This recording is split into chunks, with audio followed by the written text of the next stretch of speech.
This video is brought to you by viewers like you. Thanks for letting me do this for so long. You know what they say, a good ending is its own reward.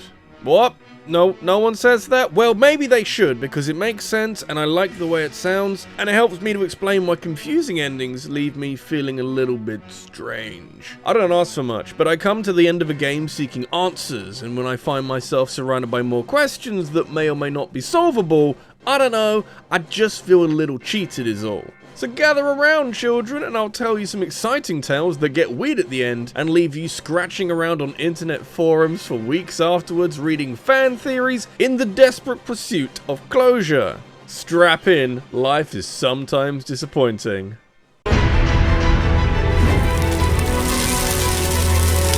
Most endings to big, popular games are fairly cut and dry. There's only really two reasons why they might not be. They could be trying to be ambiguous to set up for a sequel, or they might be trying to be like mega artsy to win awards and accolades and all the fun stuff at the end of the year. It tracks then that when you're remaking a game, you can expect the ending to be pretty much exactly the same as how it was in the original. That feels like a decent level of expectations to set for yourself.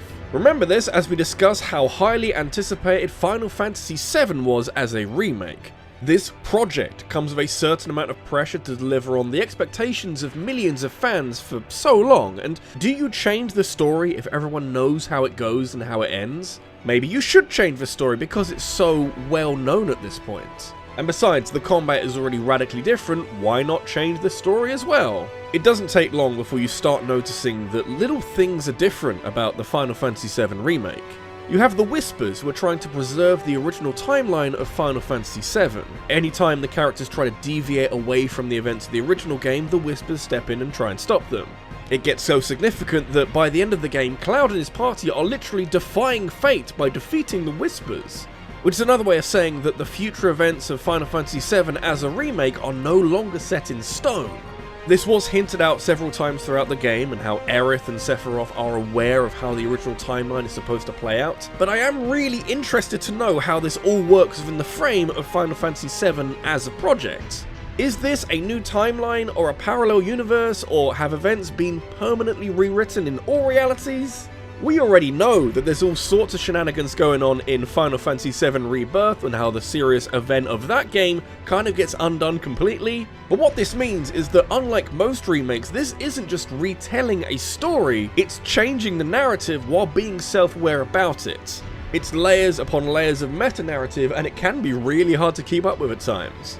The existence of Final Fantasy VII Rebirth now does give a bit more context behind it, but at the time, the ending to the Final Fantasy VII Remake was bizarre. Are we now in a parallel reality where anything can happen? Are we creating a sense of false freedom to exploit later? It's good for getting people interested since the remake deliberately creates more questions than answers, but it's also a very confusing thing for a remake to do. It's a weird priority for a remake to have.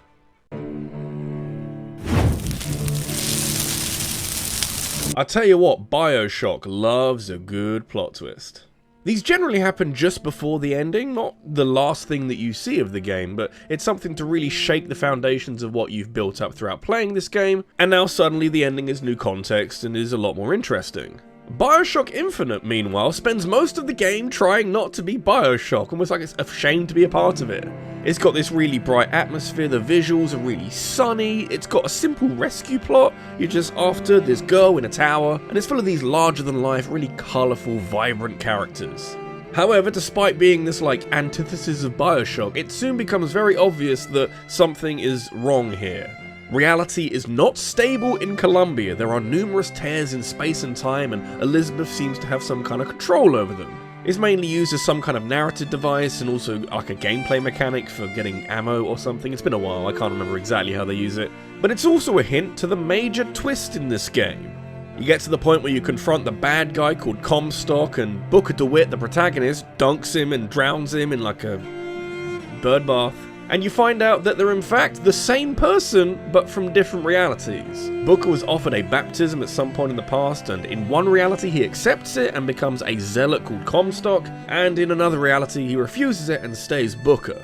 So Booker DeWitt crossing realities has him basically undoing his own creation, which is very mindfucky and not the sort of revelation that I would typically expect from BioShock. Let's be honest, it kind of is. So that's one layer of confusing that kind of gets compounded on in the ending, but the final scene, as you kind of have everything unpacked and laid before you, is really, really messy.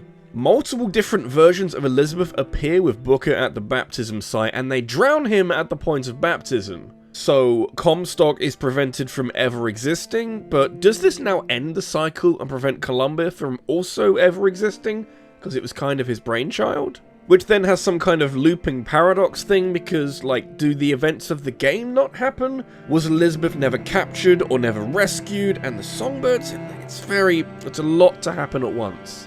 And then there's the post-credits scene where Booker wakes up and hears Elizabeth's voice. So now you're wondering, is Booker still alive if the cycle is broken? Has he now got his life back? Or is this a new loop? Or is a new reality? Or is this Booker's way of processing his death? Is this afterlife? You have no explanation whatsoever. It also opens up multiversal implications that Columbia is one of countless parallel worlds, and honestly, if like the Marvel Cinematic Universe got kind of messy with multiverse shit, this is just more of that. BioShock Infinite never gives a clear answer, and it's the sort of ending where I have to run it around in my head a few times every time I think about it. I can't look back fondly on the end of this game and think, oh, that was a rip-roaring time, what a plot twist. I think, do I remember it correctly, or is there a critical detail that I've missed out on trying to explain it to people? Because maybe there's a really important part of this that might make it really easy to understand, but I can't really tell for sure. I miss when the posh man told me, "Would you kindly?"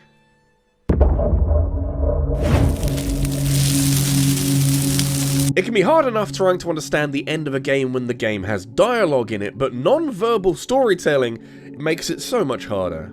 That being said, Limbo and Inside are absolute masterpieces when it comes to non-verbal storytelling, and if you haven't played either of these games before, you really should, and should probably play them before I spoil them. They both have incredible, unsettling atmospheres that kind of border on horror, but are more there to kind of unnerve you and offset you to the world that you're kind of exploring. They have such a minimalist approach to story, where of course there's not a word of written dialogue, but it also promotes this ambiguity that you never genuinely know what's happening. And yet despite this, the world building itself is really, really strong. You can experience everything organically and nothing's spoon-fed to you through dialogue. It builds this sense of mystery that permeates throughout the whole game, and it builds to such an incredible crescendo by the end of the game. Limbo has a very confusing and I suppose sudden ending that is never explained, but you can kind of get the general gist of it. Inside has a confusing ending that is also a massive tonal shift and has been stuck in my brain for years, and I don't really know what to do with it. So rather than seek therapy, I seek YouTube videos. Inside is a very atmospheric game that starts off in a forest and eventually becomes more industrial. You go from a forest to a farm to like a factory, and then there's like a science lab, and you can kind of feel the story aim towards more kind of man-made stuff. You can slowly fill in what's happening in the game, but you can't be too sure because you got no guarantees here. The final area, which is kind of the science lab, is also where you start to see more and more NPCs, where another game might give you some backstory or some dialogue. Don't get that here. Before long, you start seeing scientists in the middle of experiments, and you get to see some of the experiments for yourself. And then your character is pulled into a massive experiment with a lump of flesh in the middle. As in, your character is pulled inside the lump of flesh, but instead of dying, the boy becomes part of this mass, which unofficially is called the Huddle, and he seems to take control of it. The atmosphere then shifts suddenly from surreal survival horror to a strange power fantasy as you smash through the facilities and kill loads of scientists. You smash through so much of the facility that you eventually escape the facility, and the Huddle rolls down a hill and comes to a rest at the edge of a peaceful lake. At this point, there's no victory music, there's no sense that you've genuinely won the game or anything, it's just still and calm. The boy slash the Huddle slash whatever this is, it stops moving and the game fades to black, and then you have credits. So is the boy alive or dead? Was it even a successful escape? Because it feels strangely downbeat. Then there's the secret ending, where the boy pulls a plug on a mind control device with heavy implications that he was under control the whole time. So did the boy ever have free will? Was the escape part of a larger experiment? It's hard to tell. Is this a meta-commentary on playable characters? You know, the boy escaped the facility, but not the game itself? How dare you? It brings up a lot of existential implications, which are very heavy and kind of everywhere. Inside as a game poses all of these questions, and then just kind of gets out of there, fades to black, and doesn't answer them for you. Like, did you win in the end, or did you just play into the hands of a larger system? All you're left with at the end is a stationary ball of flesh and your own thoughts, and honestly, like, after all of that, my thoughts are racing and rolling.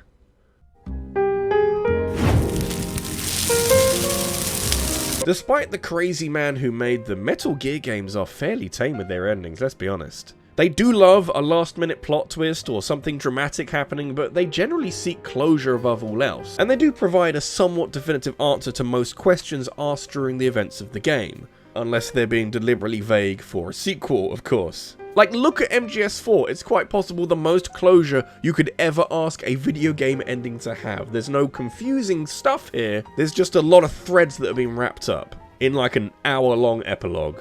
The one major exception that everyone knows about is Metal Gear Solid 2, which as a game famously takes a bit of a nosedive into ridiculous territory in the final third of the game. Turns out Big Shell was staged by the Patriots to recreate Shadow Moses from MGS1.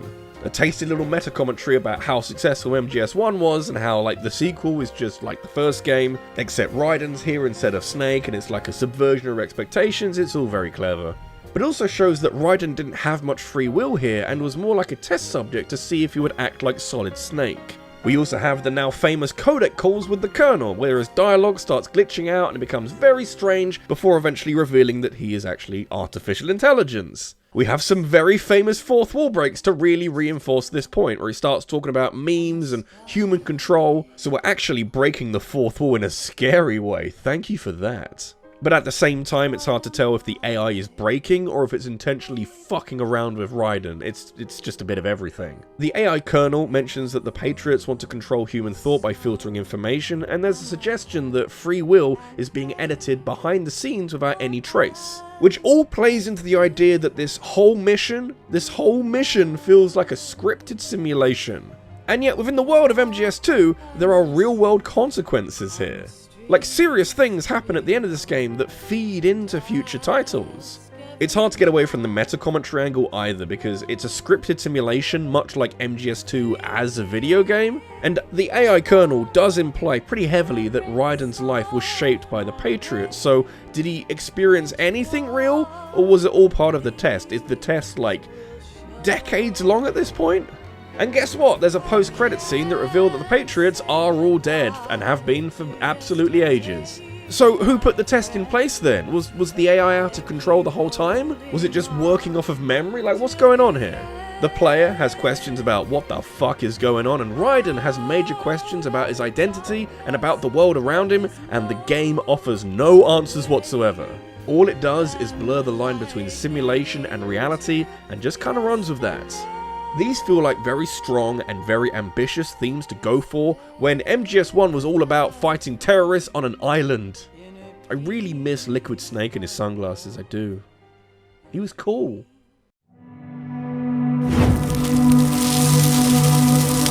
Endings are generally easier to explain when put into the context provided by a story. That feels like a Wikipedia answer, but that's just how it works. If you have a story, you can generally feel how the game's gonna go, and the ending can kind of make sense based on that. On the flip side, it's quite hard to have an ending when you don't really have a story. Which is fine because puzzle games don't have stories, so they don't also have to have endings. That's fine by me. Well, fuck you, because The Witness has an ending. It also doesn't really have a story, but it has lots of details that might be a story. Like, you wake up on an island filled with puzzles, but the game never attempts to explain who you are, or why you're there, or what your goal is other than to just do the puzzles. There's no dialogue, there's no cutscenes, there's no backstory, everything is implied through environmental clues, and the recordings of philosophers about, like, human nature, I suppose. Well, after solving enough puzzles, you're taken through some trippy visuals and funky audio cues, and you're then ejected from the island and returned to where you've started. Like, what does that mean? Have we started a new cycle? What has changed by you solving these did anything change at all?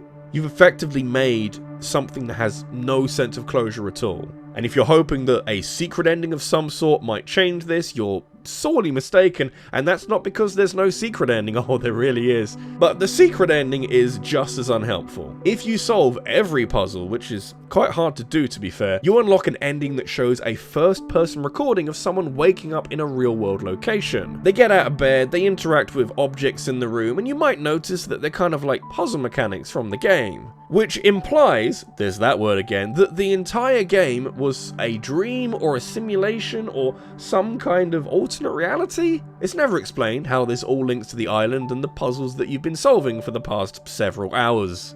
The Witness is loaded with recordings of philosophers and scientists talking about perception, reality, knowledge, so maybe the island is a metaphor for enlightenment or mental exploration or some kind of mind palace. There's zero concrete explanation going on here, and it's basically all left up to your own interpretation. Which is great, because I have no idea why the island exists or why the puzzles are there. You just have to kind of go with it. The secret ending does imply that you or someone has broken free of whatever the fuck is going on. But the game immediately restarts, so maybe it is some kind of endless loop instead. It's at this point where you've spent way too much time and effort trying to understand The Witness, where you realise that this game prioritizes the experience over any kind of concrete explanation. And maybe The Witness is designed to confuse you. That would make a lot of sense. The puzzles themselves were confusing enough and mentally taxing enough, but it's tough to take that your reward is even more confusing somehow. This is why puzzle games shouldn't try to have a story. Let the lesson be learned today. And those are some really confusing endings. Do you agree, or is there an ending that's even more confusing out there? Let me know in a comment down below. And if you enjoyed this video, make sure you leave a like and hit subscribe for more, and hit that bell for notifications of every new upload. The last video I talked about was overpowered Pokemon moves, so go watch that right now. And I also want to thank my top supporters on Patreon, including Sarah Malion, the Green Scorpion, and Lima Pro. Thank you for watching, and I'll see you in the next one. Take care.